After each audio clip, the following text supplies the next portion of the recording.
Welcome in, ladies and gentlemen, to another edition of All Access AM. I'm Billy Embody. Happy Wednesday to all of you guys out there. We appreciate you guys being here with us as we get into it, breaking down the ACC on the football side, basketball side, and more for you guys.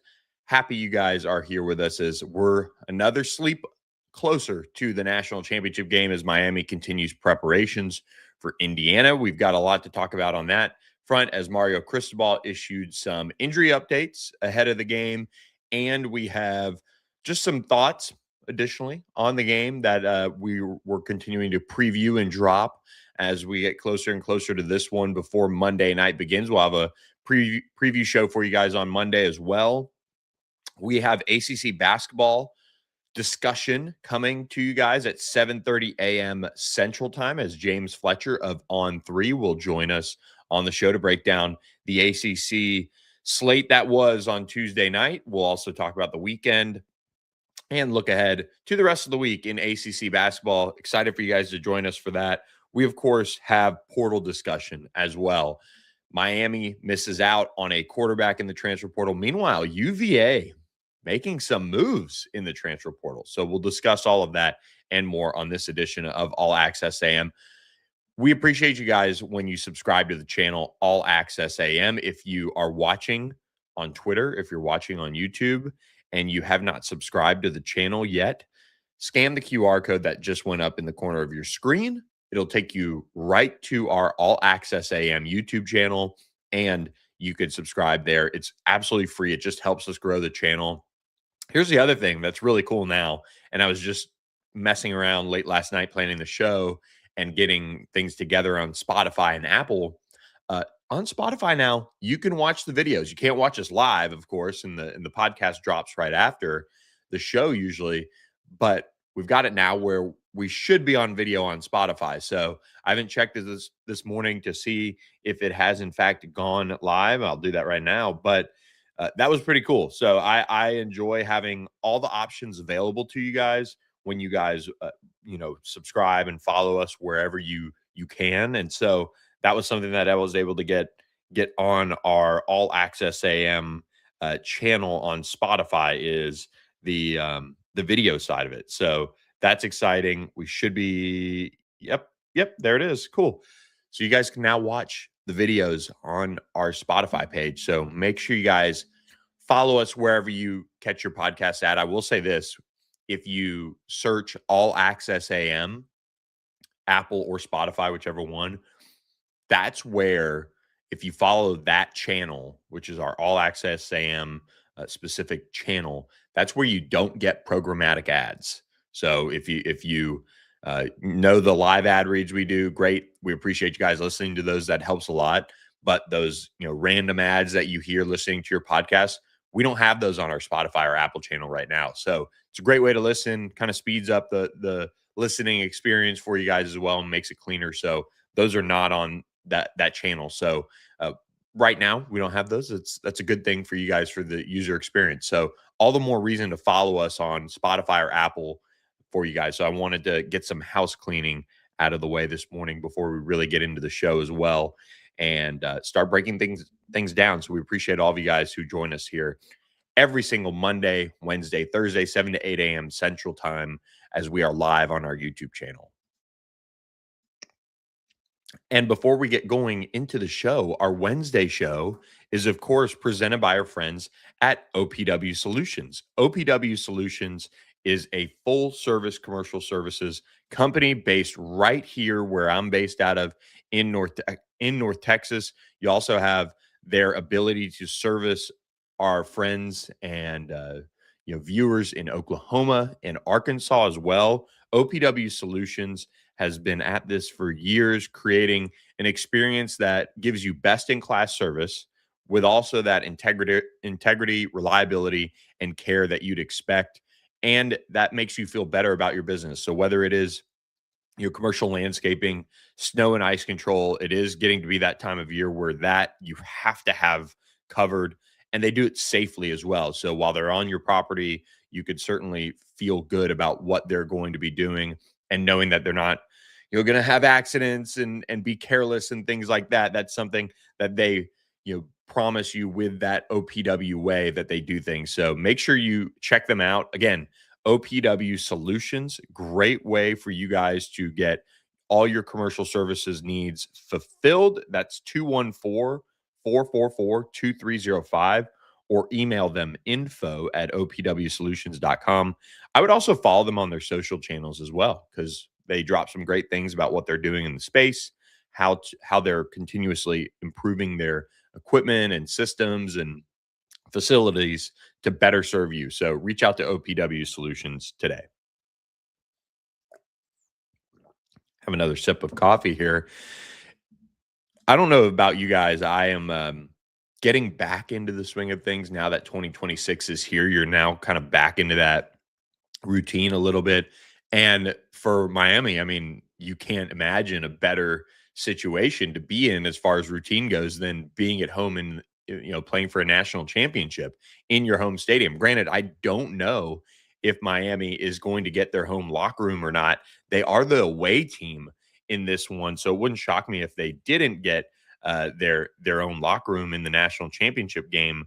But okay, all right. Somebody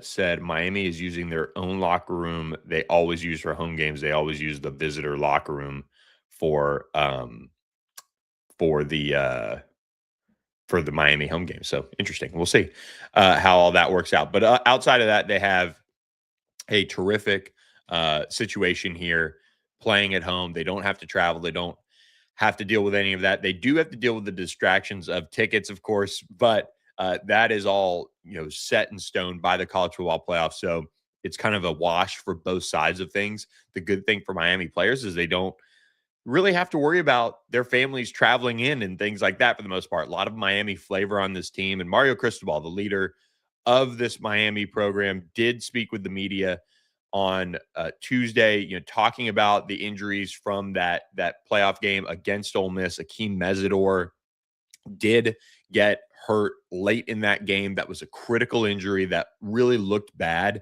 when the offensive lineman fell on him. And you're thinking, oh man, this is one of the emotional leaders of this team that is going to be lost potentially for an extended period of time, but not to be.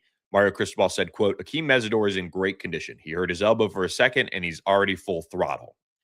Huge news for Miami fans, as he has paired incredibly well with Ruben Bain this season. You stick with the defensive line. Ahmad Moten was full throttle today, and OJ Frederic came out as well. So I didn't know if that was really came out as far as left. I assume that means practiced during the course of their workout in Miami. But another defensive back there that you've got to watch on the Miami defense. So they're battling through some things late. Everybody is. Indiana, meanwhile, is in really good shape from what Kirk Cignetti said earlier this week as well. Then you go to Elijah Lofton. He was carted to the locker room during the Ole Miss game as well. The big tight end, he is one that is going to be in question. He really got lit up in that Ole Miss game and left the game, did not return. So that was a big piece that was out for Miami for a good amount of that game. So something to watch there on the injury side of things. And other than that, I think everybody else is going to gut it out from what it seems like. Damari Brown, defensive back, is another one. It's crazy. So many of these Miami guys I've gotten to know in recruiting and covering recruiting, working for On3, and you see them now making plays for their hometown team. It's really, really cool to watch some of their dreams come true and come to fruition. I mentioned in the past talking with Mark Fletcher, after one of his high school games at American Heritage, and I think he was a junior, in that process, and was getting ready to, really ramp up his recruitment, and ends up signing with Miami. Really cool stuff there, just to look back on now as this game approaches. And I think this is one of those games that if you're a college football fan, you really should appreciate on many, many levels. And I know that people might look at that and say, well, yeah, of course, national championship. I always appreciate watching it. I don't know. This is a unique feeling to it when you have a Miami team that is playing in their home stadium, and I'm going to beat that over your head, this entire week for the most part. I just think it's so cool. You look at the Tampa Bay Buccaneers winning their Super Bowl in their home stadium a few years back. That was a first. Well, Miami has the opportunity to be the first college football playoff team to win one in their home stadium. And they'll probably be one of, if not the only team to really have that opportunity for years and years to come. If you think about it, Miami does face this Indiana team that is such a good story in college football, and everyone around the country is intrigued by what Kurt Cignetti has done with this Hoosiers program that is, just been listless for years and years and years. And, they've put together this team of James Madison players that broke out last year, and then they brought in this player and that player, and Fernando Mendoza wins the Heisman Trophy, and he is, the anti Carson Beck in post game interviews, and with his personality and all of those things. And so you have these two clashes of programs, but when you look at their head coaches, they're so similar as far as their demeanor and how they go about staying focused on the task at hand.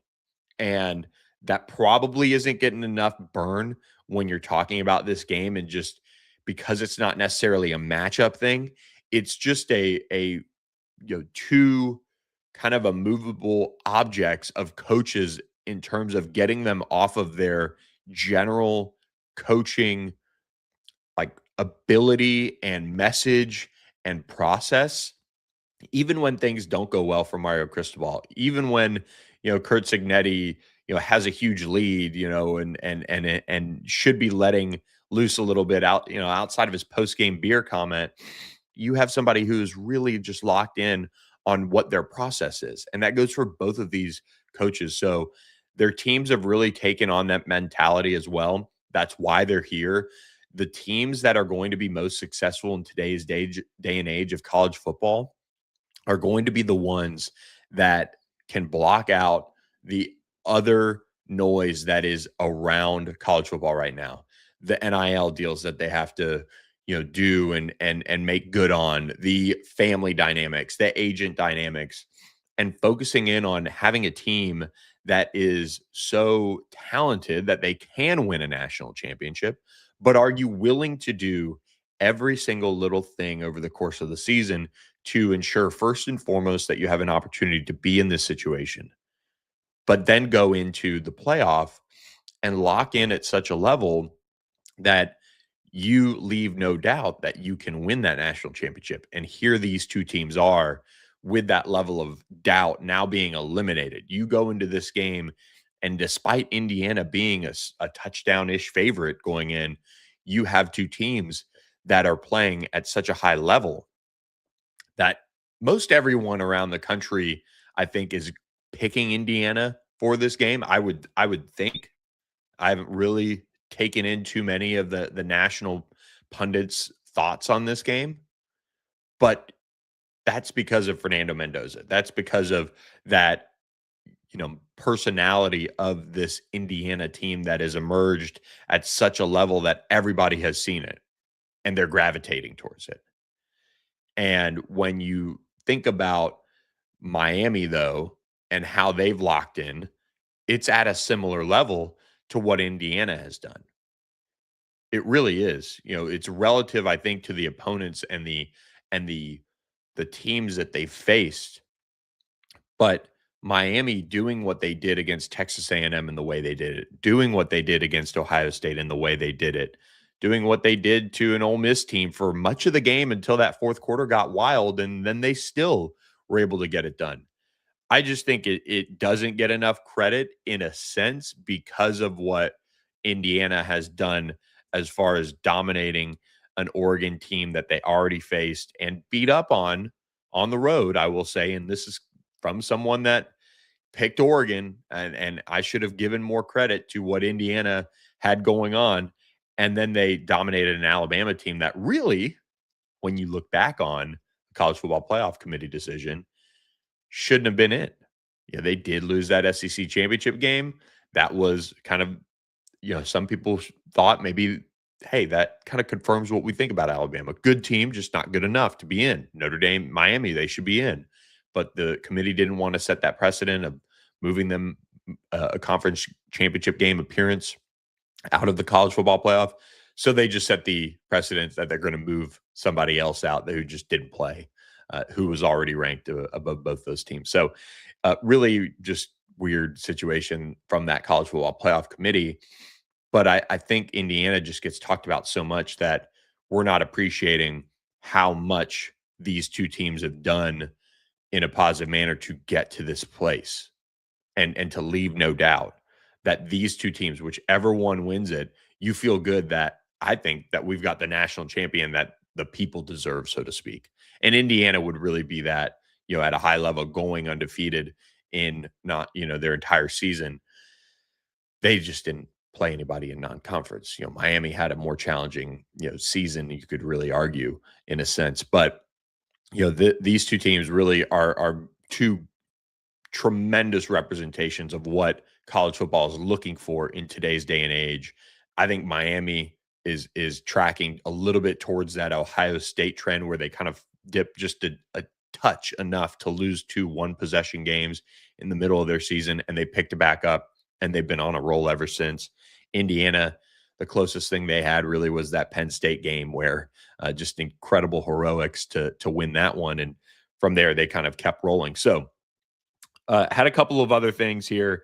I wanted to look at the Miami offense versus this Indiana defense. I think it's one of the intriguing matchups of this game. Of course, I talked about Carson Beck versus Fernando Mendoza, but diving into Indiana's defense as a whole, a lot has been made about the size difference on the offensive line for Miami versus the Indiana offense or versus the Indiana defensive line, which is a little bit more kind of spark plug, diamond in the rough, guys that are playing at such a high level, high motor, all of those things. And, which unit is going to come out on top? Are you going to get, the pesky Indiana defense that is, giving up 11.9 points per game this season, 274 yards per game? Or are we going to see Miami hit that 30-point mark, which has them right on the cusp of being a top 25 offense, almost 400 yards per game? They're one of the best teams as far as converting third and fourth downs. They have a lot to offer in this game situationally that is important to keep an eye on. Red zone, we talked about that against Ole Miss, and Miami was really able to do a good job in the red zone against the Rebels, and that ended up being the difference, converting those touchdowns while you have those opportunities versus settling for field goals. That was critical. They were able to get on the Ole Miss side of the field and really convert those. Meanwhile, when you look at the Indiana defense, they're top 10 in third down defense. They're incredible. Now, fourth down, not great. Red zone, 40th, middle of the road. Miami, top 30 in red zone, scoring. And I think we've seen a lot of that come in terms of touchdowns. Miami also taking the ball away and winning the turnover margin for the most part, top 20. But here's the thing, Indiana, number 1 in turnover margin per game. That's going to be huge to watch. We've seen, I think, some of these stats, at least from watching, and I think they're good values. They're good values from where I get them, teamrankings.com. But now they're tweaked a little bit with the college football playoff appearances in them as well. So, for example, I look at field goal kicking as a huge piece here, right? Hard Rock Stadium down there in Miami, it's outdoor. So number one, they've got the whatever you want to call it, roof, kind of spacecraft looking building going on above it to cover the seats, but really it's an outdoor facility. So could any sort of weather play a factor in field goal kicking this time around? We'll see. We saw that impact Miami's field goal kicking. Their field goal kicking with Carter Davis, one of the best in the country. That's been well documented. His stats are currently skewed by that windy day in College Station where he went 1 of 4. You take out that game completely, makes, misses, all of that, and you're looking at somebody who is 16 of 19 on the season, and his last miss was against Ole Miss in the Dome.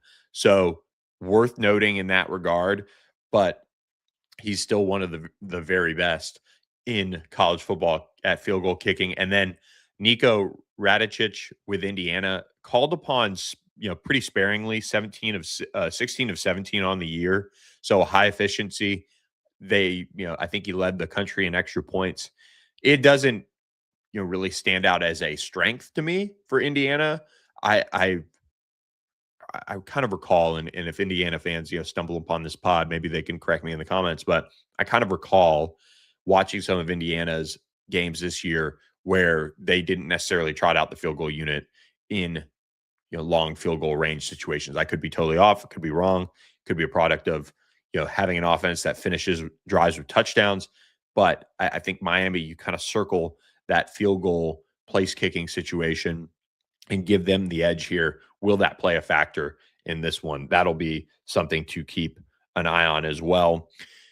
And with the Miami offense, having to, I think, score touchdowns in this game, that's really, really important that their offensive line gets those reps in the run game early, that they don't abandon the run.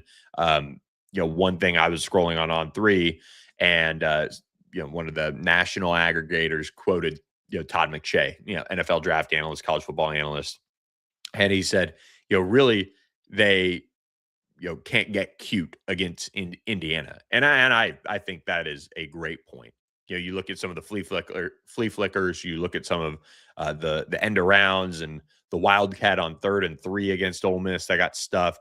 All of these things that Shannon Dawson has tried at various moments, they don't need to get into against Indiana. I think they have to play this game pretty straight up. Oregon got down early and really kind of had to abandon probably their entire game plan. I thought Oregon had a good bit of success running the ball, even with a poor running back situation. And they just let the game get out of hand. And they obviously couldn't really run the ball then. They had to throw it and not, take time off the clock and all of those things. But that's something, especially I thought, Miami's going to line up under center at times. They're going to look a little bit more pro style than Oregon does for the most part. But some of the shotgun runs that they were able to get on Indiana's defense, things that Shannon Dawson has to sit there on tape and say, okay, I like what I see. I like that opportunity there. And if somehow they get Elijah Lofton into this game too, that would give them another versatile tight end blocking, in that run game that can help them in that regard. But you also have somebody that Jacoby Thomas called Vanilla Vic. That's Carson Beck. He's not a running quarterback. It was more of a joke for sure. But you have somebody now who I think is super comfortable moving around in the pocket at this playoff level. He's looked more comfortable, I think, than at any point this season, extending plays and making plays down the field. We saw the Keelan Marion touchdown.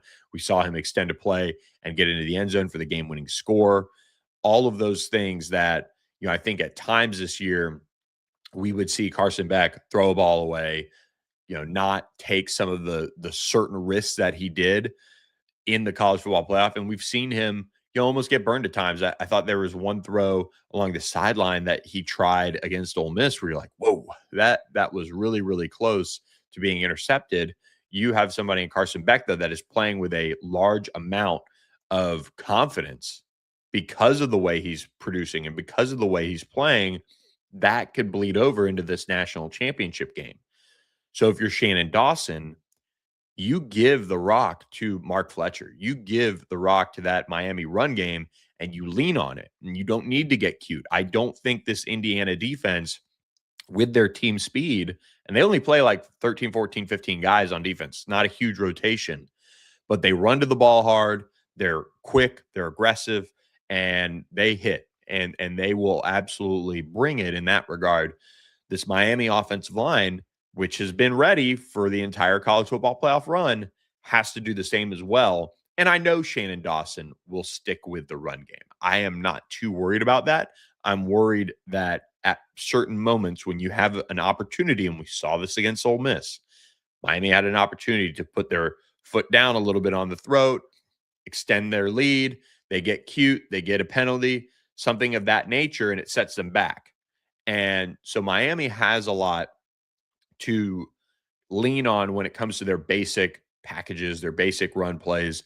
if they can continue to kind of hone in on that instead of getting cute against this Indiana defense, I think it's really important for their potential in this national championship game. I don't want to say it'll make or break this game because we've seen Miami win these games at such a pace right now in the college football playoff while getting cute.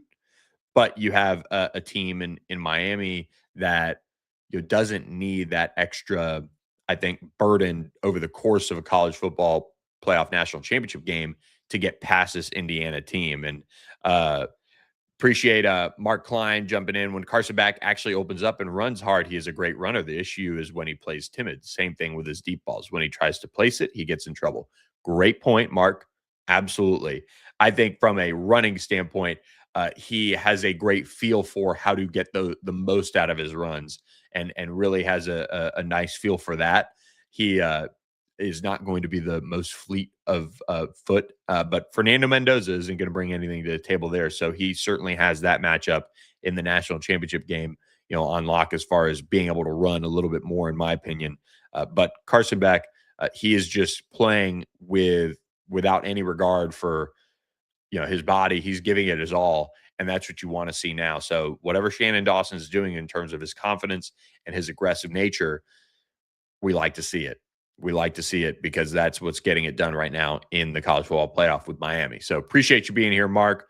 We do appreciate you guys tuning in. We have a guest to bring in on All Access AM, a returning guest, of course, always here for us on All Access AM as we bring him in once again. And that is James Fletcher of On3. James, thanks for joining us. Talk some ACC hoops this morning. How's it going, man? Everything's great. Just happy to be part of this and talk some ACC hoops. Always glad to hop on and break it down with you. Let's go back to this weekend of ACC hoops, a top 25 matchup. Duke hosting SMU. SMU without Boopy Miller in this game. The Mustangs made it a little bit of a game at certain points, but they just weren't able to get it done. They go 0 for 2 on this road trip out to the East Coast, really losing at Clemson. The offense didn't show up, and then they lose at Duke in really a hard-fought game. What were your takeaways on both SMU and Duke watching their weekend action? Yeah, I thought it was good for Duke to get a top 25 win in the ACC. Over the past couple of years, there just haven't been a lot of those available on the board. This year, much different. You look at the bracketology picture, we're putting out our first bubble watch later on this morning, and there is just a stark difference. If you go pull up last year's at this time, the number of ACC teams that were even in the mix under consideration when we talk about the bubble and the more to do columns, we've got more teams maybe in the should be in the field column than we have had in years for this conference. And so really good for Duke to get a nice win there, get things rolling against the top end competition, keep things rolling because they obviously got that win against Louisville as well, a Mikel Brownless Louisville team that has struggled without him. But on the SMU side, it's hard to say I was impressed in a loss, but I did think that it showed that they really are in this upper tier of the ACC, that they are one of these NCAA tournament caliber teams to really hang with Duke without Boopy Miller, like you said. I think this is a really talented team that they've got to string it together. They've got to get things kind of clicking at the right time in the right ways, but they've got all the potential in the world to not just be in the NCAA tournament, but make a little bit of noise as well. When you look at Bubble Watch, I'm glad you brought that up. Tease us a little bit. Any teams of note that really jump out to you on that Bubble Watch for the ACC? Yeah, I think right now it's just the depth of the conference that we haven't seen in a long time, like I mentioned there. But just to name a couple of teams that did impress me with where they stood, Miami has to be first among them. This is a team that early on in the season, it looked like, okay, they've got a new coach. They've definitely got things headed the right direction. They've got a little bit more of an identity this year. But I was at that Florida game that was played in Jacksonville, and it felt like, okay, this is a team that could make some noise down the line if they get things rolling. Well, now they've gotten things rolling. They're now 15-2, one of the best starts in Miami history. now that Jay Lucas has strung together here just to start his career. So things are definitely trending in the right direction for them. I really like their trajectory and what they're able to do. And I think that Virginia is also a team that, when we talk about bubble watch, might not be get a lot of airtime because they're so far ahead of the bubble right now. Year one under Ryan Odom, they have gotten themselves up into the top 16 seed conversation. So would be hosting somewhere along the line. And they continue to rise their stock. We look at the results from last night. Virginia picks up a big win to help their case to keep catapulting them up that board. And one team that I think is still working through some things as we've watched them in conference play is North Carolina, and they edge out Wake Forest on Saturday in a really close one. But a lot of Tar Heel fans talking about the point guard situation there in Chapel Hill.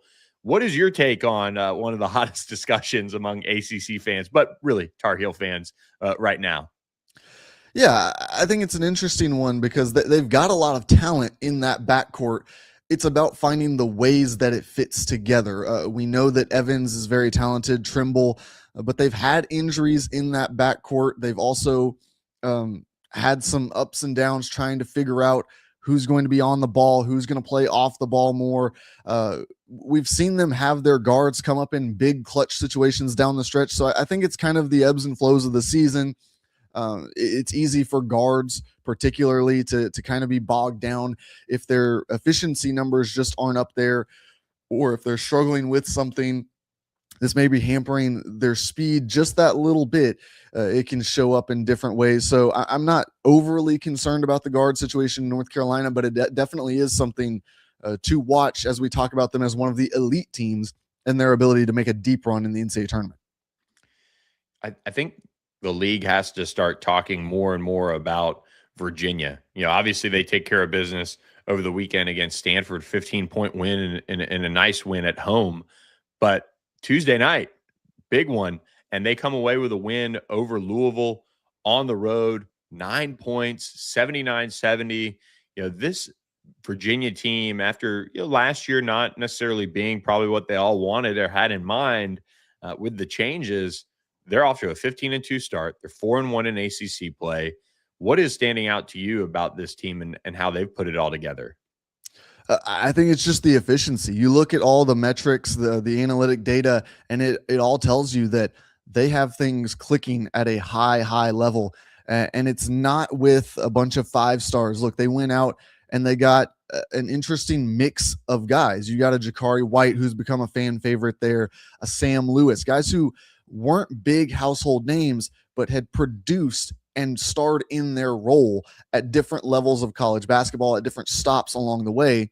Then you go fill that out with a Tice DeRitter, who one of the controversial European additions to college basketball, an older guy who had played professionally, comes over here and now has eligibility. But we're seeing the benefits of that. If it's allowed for these coaches to go out and recruit these players, there is no reason not to add guys like DeRitter to your roster because he comes in and just immediate impact. He's been one of their best scorers. He provides a steadiness out there on the court. You know exactly what you're getting from him night in and night out. Something that if you bring in an 18-year-old freshman, you cannot promise. Even the best 18-year-old freshmen that we're seeing across the country, you see some ups and downs throughout different games when they see different looks that they've never seen before. You see them have to work through that and figure it out. You can't really throw many things at DeRitter that he hasn't seen before, and so that's been big for them. And then Johan Grunlow, a different type of international prospect, somebody who was an NBA prospect in the last draft class, who received a lot of interest from NBA teams. He's got great defensive skills. He's shown them in his youth stages of basketball, and now bringing that to the college game, we're seeing him kind of take things to another level and be able to impact in a real way the college game, which of course doesn't have a defensive 3 seconds rule, allowing him to be even more of a menace in the paint. Malik Thomas had 19 points for UVA, looking like somebody that is really, I think, coming into his own as well at the guard spot, a veteran player. What have you seen from him in a night that, again, we'll talk about Louisville in a second, without Michael Brown, but still a huge performance from him and somebody that, with UVA is playing some really good ball as well. Yeah, Malik is another perfect example of what I was just talking about. A guy who's bounced around in the college game, a veteran guy, end of his college career. He starred in a it's always hard, the mid-major situation in the West Coast Conference, but he played up against the Gonzagas, the St. Mary's on a consistent basis. He's seen high level of competition, and we know that he's produced in those games. And so I think he was a really safe bet for a team in the transfer portal that was going to land him. Just again, because of the age, the maturity, the amount of things he's seen in the game before, his understanding of getting to his spots, and the consistency in which he has put up results in the past few years. I thought that he was a home run addition from the start when Virginia landed him in the offseason. And he's really proven that and become a steady force, help them in that scoring department. And that's really the thing that I love about this Virginia team is that they do star in their role. Jakari White's not going out there trying to score 30 points every game. Tice DeRitter is not trying to run the offense every game. Johan Grunlow is not demanding a bunch of paint touches every game. Everybody understands I am on this roster to do fill in the blank, whatever my best skill set is. For Malik Thomas, that is scoring the ball and providing that backcourt punch that you need to kind of give a Tice DeRitter at the forward spot, to give your bigs a little bit more time to catch their breath at times. He can then go take over a game and have the ball in his hand. When you look at Louisville, how is the committee going to view Louisville without Michael Brown in this stretch that they've been without him? And, Isaac Neely led all scorers with 23 points, but it's just not enough from the Cards at home on this Tuesday night. Yeah, I think it's going to be a really interesting conversation because we know that the committee can take into account if your star player was injured.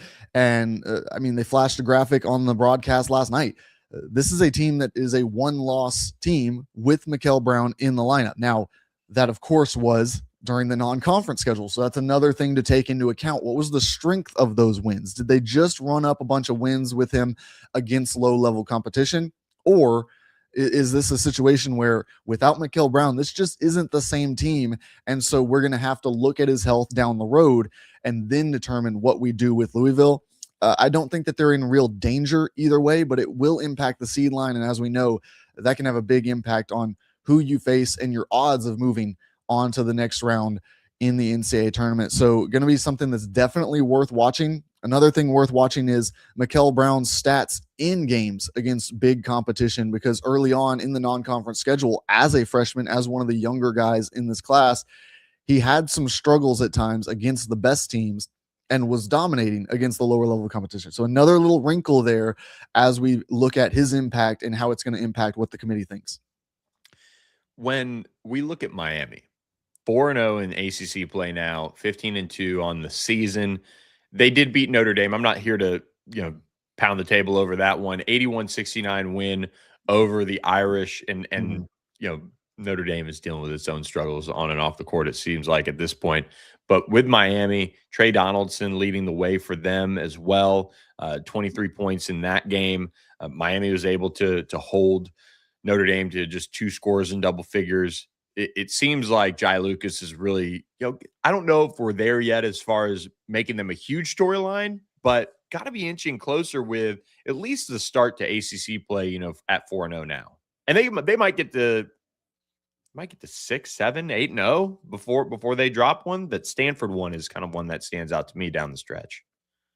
Yeah, it's going to be really interesting to see. They're on a 10-game win streak now. This is one of the hottest teams in college basketball. I think they're going to start getting some love from AP voters. I think that they're going to more and more climb into the conversation as we talk about the ACC.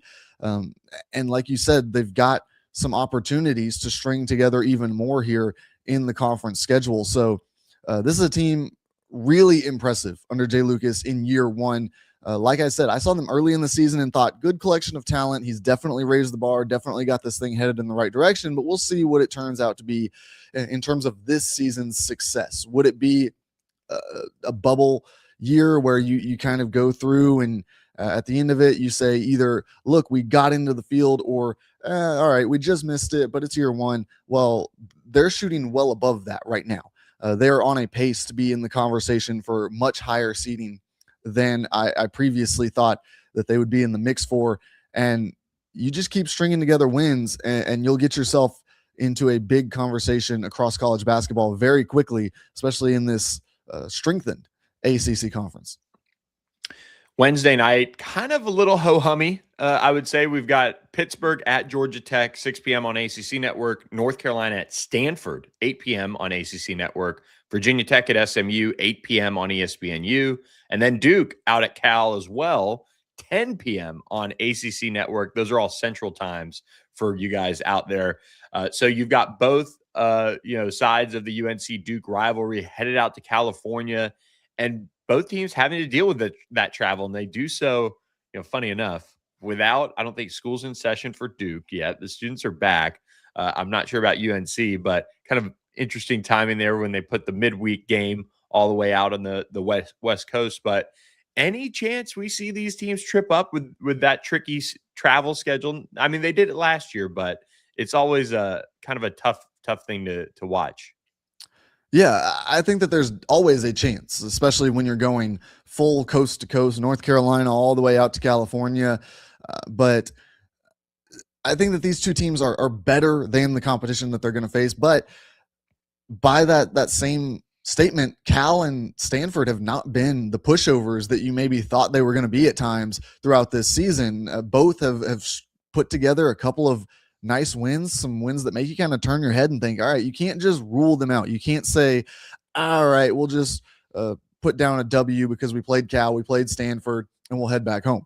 That's not what the case is right now. Those are two teams that have some fight, have some real danger to them when you face them.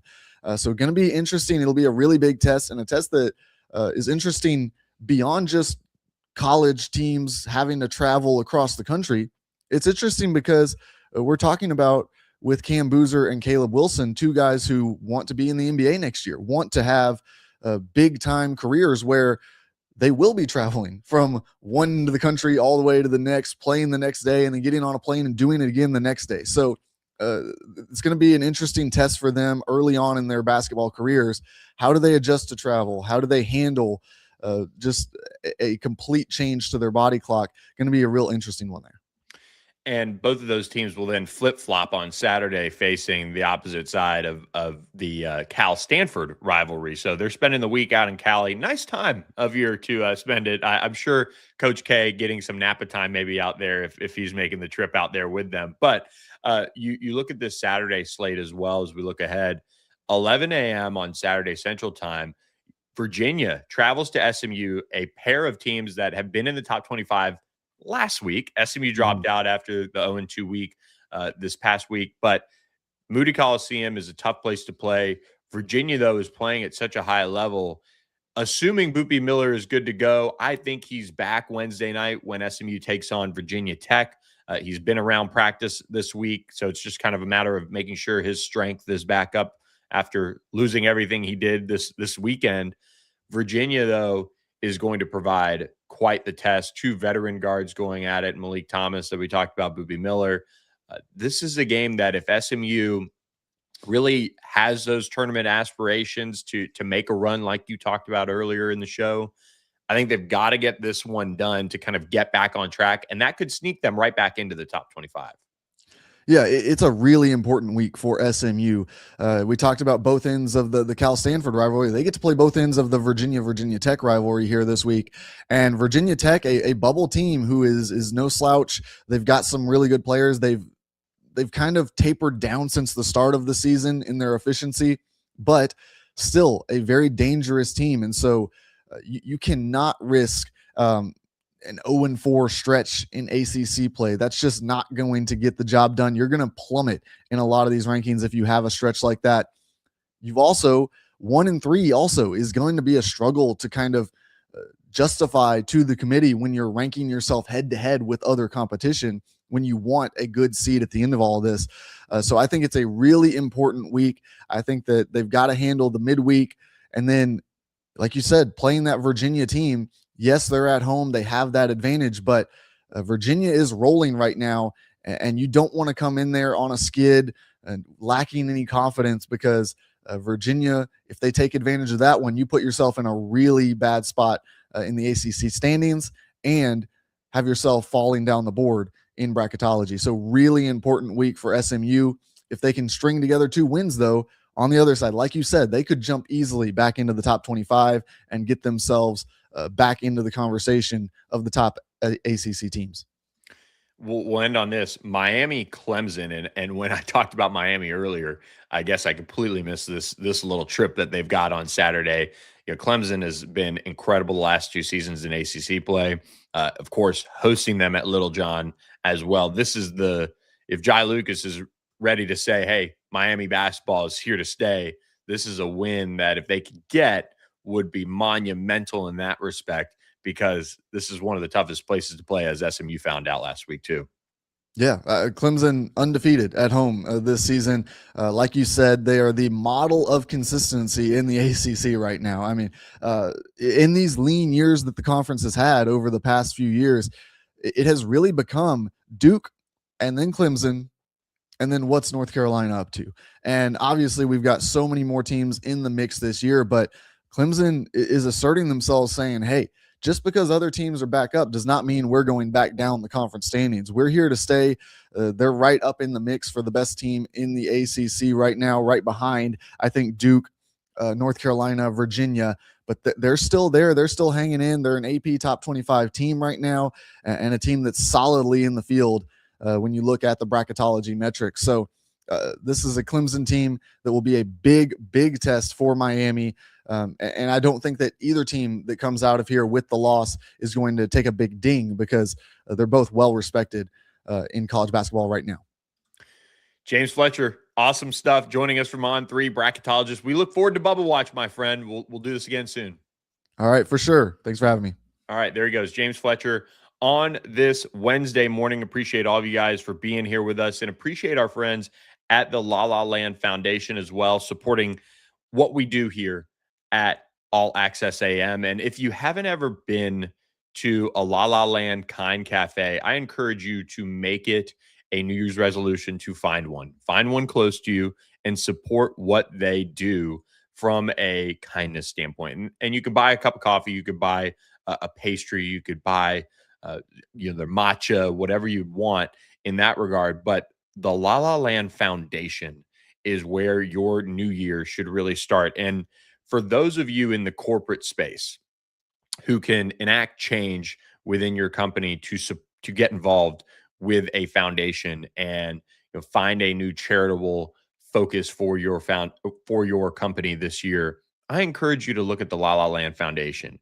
Go to lalalandfoundation.com to find out how you can get involved. There's events, there's monetary donations, there's in-kind donations, there's scholarships, there's mentorships, all different ways to help the evolving needs of communities that the La La Land Foundation serves as they help youth transition into adulthood from the foster care system in particular. That is what they're all about, is helping make the future of this country and everywhere better through serving those who need a little bit of help transitioning into adulthood. And that can just be, basic business sense.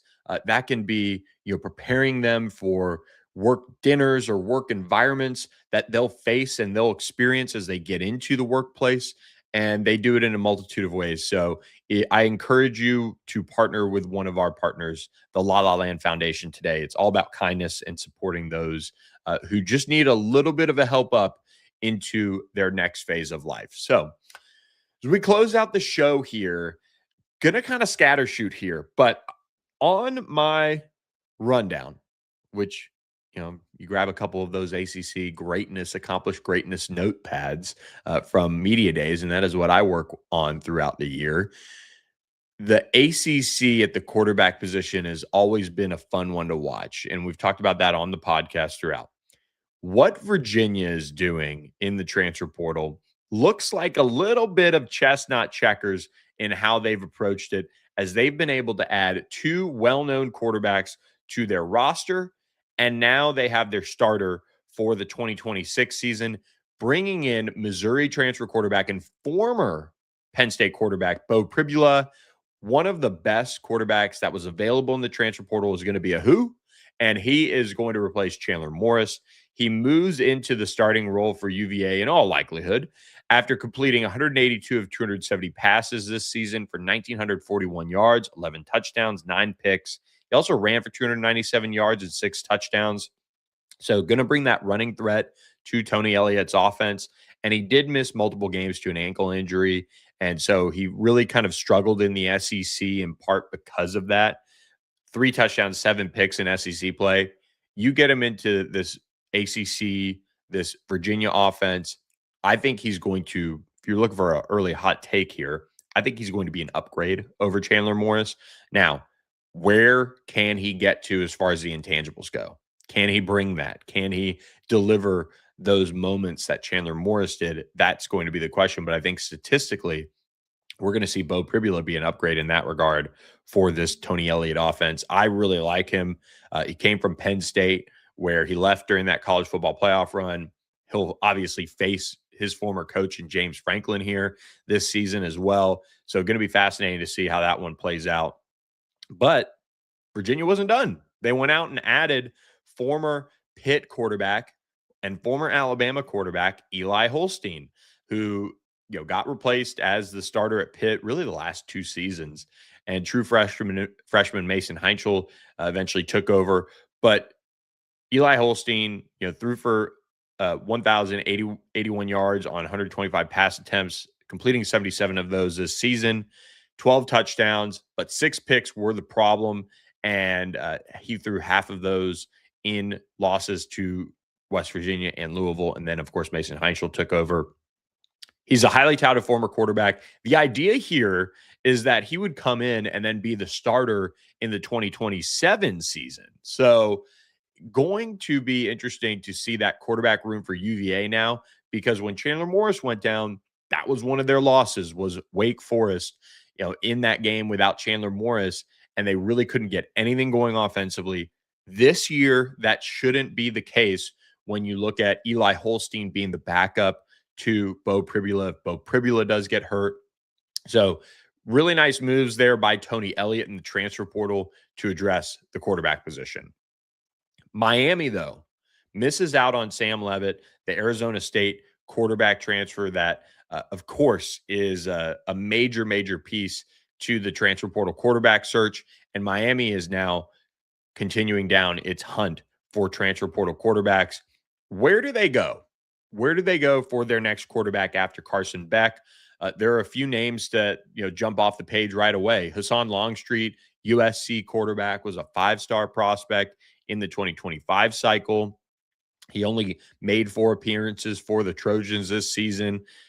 Did some good things, is a highly thought of quarterback in the transfer portal. And then, of course, Ethan Grunkmeyer is another big name from Penn State who flashed some good things against Clemson in their bowl game.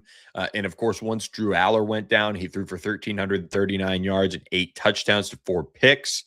Virginia Tech, of course, keeping a close eye on Ethan Grunkmeyer, and he's expected to be the quarterback there. But can Miami change that? Can they make a move? That is something that we're going to be watching really closely there, because we're seeing the quarterback position in the transfer portal be incredibly competitive. We're seeing some flips. We saw that with Kenny Minchie flipping from Nebraska to Kentucky. There are still quarterbacks out there that haven't completely signed yet. And there are also still 2 more days for the transfer portal to continue on here and have guys enter. Could be fascinating to watch that situation play out if they can. Let's be honest here. Teams are doing it around the country. Who can tamper the best? That is going to be the question. Who can get you somebody into the portal that then becomes your starting quarterback? That is going to be something to keep an eye on. Oregon quarterback Austin Novosad, just entered the portal as well. He was a former, really highly touted quarterback, and Miami is making some moves in the transfer portal now. We talked about them getting a couple of commitments, as of late, but they still need that quarterback now once Carson Beck leaves. And the big one that I would say you could kind of circle in a sense is what just happened last night with Elijah Brown, the former four-star and Stanford quarterback, entering the transfer portal Tuesday night. And that one, came about, and he was somebody that, had a lot of promise at Stanford, but is now leaving the program. A really intriguing kind of dual threat quarterback. I think you keep an eye on him. Former modern day quarterback, has played a lot of ball over the last 2 seasons for Stanford, but didn't end up getting really the starting role too much this season, but was able to lead Stanford to that win over Cal, and has had a good bit of experience. At this point, when you look at who's available in the transfer portal, Miami is going to have to get somebody major into the portal to address their quarterback need. Who is that going to be? If not, what do we see in the portal right now? We've talked a lot about, the guys and the options that Miami could have in that respect. And it's going to be fascinating to watch because you see what they did last year with Carson Beck. Now, here's a big story that came out on Tuesday. Chris Lowe of On3 reporting that Ty Simpson obviously got a ton of NIL offers, big numbers to turn down the NFL and stay in college. Well, Miami was one of them. Here's the quote from Ty Simpson. And this is, as he mentioned, Ole Miss mentioning $4 million, Tennessee mentioning as far as $5 million. But man, Miami ran up the number to $6.5 million. Incredible. But he talked with his father, Jason, who's the head coach at UT Martin, and he said, quote, "I felt really good with my decision to go pro, but that amount of money to play college football again for what amounts to about 8 months makes you stop and think. I remember my parents telling me that $6 million was more than they had made the whole time they had been married, but the thing they wanted most for me was to be happy." So he ends up going pro. He said that, he would have ruined everything that he did at Alabama if he had, continued to play college football and did it elsewhere after, making his decision to go pro. So Miami looking to spend big on the quarterback position. Of course, we know that, and it's going to be fascinating to see what they bring in. Or is it going to be a position that they're going to have to assemble such an incredible amount of talent around that they're going to have a true game manager style?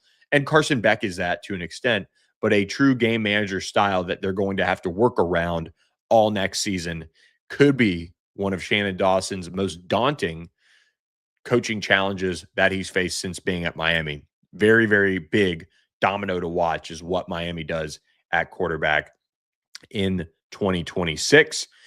Couple more transfer news. Duke transfer cornerback Mekhi Jones committed to Florida State on Tuesday. He played for Duke last season, played in all 14 games, 35 tackles, a sack, forced fumble recovery, and a pass breakup. Has 3 years remaining. So a really high upside pickup here for the Seminoles. You got to like what they did there, bringing in an instant impact transfer defensive back after losing Earl Little Jr. to Ohio State, and just kind of, again, shoring up that position as a whole for the Seminoles. Miami did pick up a transfer defensive lineman from Ohio State. Jarquez Carter committed to the Hurricanes. He was an early enrollee for the Buckeyes in the 2025 class. He now leaves and heads to Miami after just one season. This seems like a Dante Simpson for Jarquez Carter trade in a sense. Dante Simpson ends up committing to Missouri, but you replace what you lost with Dante Simpson, somebody who was on campus for 1 year, redshirted. Now Jarquez Carter can come into Miami and play right away after redshirting this season for Ohio State. You did have a couple of other notable names that popped up for Miami as well. Missouri transfer edge Damon Wilson is back in the transfer portal. Former Georgia defender as well, and somebody who is highly thought of. Alabama, Miami, Texas Tech pushing for him there. And he did visit LSU this past weekend. The dead period runs until Thursday. Guys will arrive Wednesday night for visits, and then they will get going on those visits on their Thursday. So a lot to get to in that regard. Yes, I agree, Pierce. Gross money for college. The system's broken. We'll talk about one other piece here, and then I'll get you guys out of here to all of this. But man, when you look at uh, let's rapid fire here. A couple more transfers I want to talk about. North Carolina transfer defensive back Ty White is flipping sides of this rivalry, heading over to NC State. Played in 12 games at Chapel Hill, but just made 5 tackles. So a depth piece here for NC State from the Tar Heels comes in. And Miami is also not done. They are involved in Colorado offensive lineman Jordan Seaton, who is believed to be instant impact signee. This is my gut because who knows what obviously Miami has up their sleeve. IMG Academy kid from Washington, D.C., Jordan Seaton, former 5-star, number 1 offensive tackle in the transfer portal now. With Francis Maui Noah leaving, you do have Jackson Cantwell coming in as a 5-star. Will that impact Miami's ability to bring him in and bring him into the program, as they do have Markel Brown, of course, as well on that Miami offensive line, who is, just one of the best offensive tackles in the country. Will they, have to, make a decision there on him? He's just unbelievable in what he does. He's going to have a really interesting matchup there with that, Indiana defensive line. But Miami's always going to invest in their offensive line. He is, still a young player in that system. So how much wiggle room does Miami have to add a Jordan Seaton? That would be my question, moving into that. So coaches did vote to extend the redshirt rule to 9 games. And for those of you who are wondering, like, what a weird number, basically it accounts for most of the season. It accounts for the conference slate. And then you can, kind of pick and choose your games as a whole. If you have a couple cupcakes, you could sit guys out. If you have a game that you should win, you could sit a guy out. The goal here is to get 5 for 5 pushed through in terms of guys having 5 years to play no matter what. And that eliminates coaches being held hostage by agents, by players who want to leave the program and go somewhere else and play. We, of course, know that the 4-game blanket redshirt rule was great when it was thought of, kind of pre-NIL-ish. And the idea that, okay, all right, instead of just like worrying about what 4 games or this or that with injuries, and it was kind of confusing in a sense. Now it's just 4 games. Well, usually after September, we see guys drop off redshirt if they don't like their role and then go and transfer. If you could just play in 9 games, that means you're going to play throughout the season no matter what. You're expected to play. The postseason doesn't count. And that kind of helps push through 5 for 5. And that kind of takes one more thing off the coach's plate as far as knowing that, hey, these guys are going to keep their red shirt, but they're going to play in 9 games. If I don't have them for 3, whatever, I'm good, but I can get these guys for 5 years still. So it's kind of a win-win move for the coaches. So hopefully this gets pushed through. This would eliminate a lot of the talking points around, oh, well, former highly touted, defensive back signee in the 2025 class is redshirting this season, will be unavailable the rest of the way. Coaches are hoping that gets pushed through. Couple other news here. SMU also did pick up 3 transfer portal commitments since we last spoke. Kendrick Raphael committed to SMU, the former Cal Golden Bear, and the ACC's leader in rushes last year has signed with the Mustangs. He's expected to be an instant impact running back for them. Almost 1,000 yards last season. He was a part of the team that kept SMU out of the ACC championship game. So he comes over now after 2 years at NC State and 1 year at Cal, looking to finish off his college career with a big season. He had 943 rushing yards on 4.1 yards per carry with 13 scores and 34 receptions, 245 yards, and another touchdown. So a really good addition for SMU. And then they add Clemson linebacker Jamal Anderson from the transfer portal, the son of former All-Pro running back and Atlanta Falcon Jamal Anderson, is now headed to SMU. SMU running back Chris Johnson Jr. heading to Clemson. So kind of a trade there for SMU and Clemson, but Jamal Anderson comes in as a rotational depth linebacker kind of guy for the Mustangs. So we close out here. Want to say I appreciate OPW Solutions for sponsoring the show. We appreciate La La Land Foundation for sponsoring the show as well. The transfer portal's wild. We'll continue to cover it for you guys as well, and we'll do more of that on Thursday's show, and we'll continue to preview Miami, Indiana for the national championship. So I hope you guys enjoyed this edition of All Access AM. Please, please, please, whether it be the podcast or the YouTube, hit the follow button, hit the subscribe button, hit the like button, share us, rate us, review us. And this is a great reminder. I want to shout out MJ Milliburn, who reviewed us on Apple. We really appreciate that. Thank you for the 5-star review. So jump on Apple, jump on Spotify, rate us, review us, comment, do all of those things. And we really appreciate all of you guys who have made this show so fun for us. And we appreciate the interaction in the chat as always. So happy Wednesday. Hope you guys have a great one, and we'll catch you Thursday.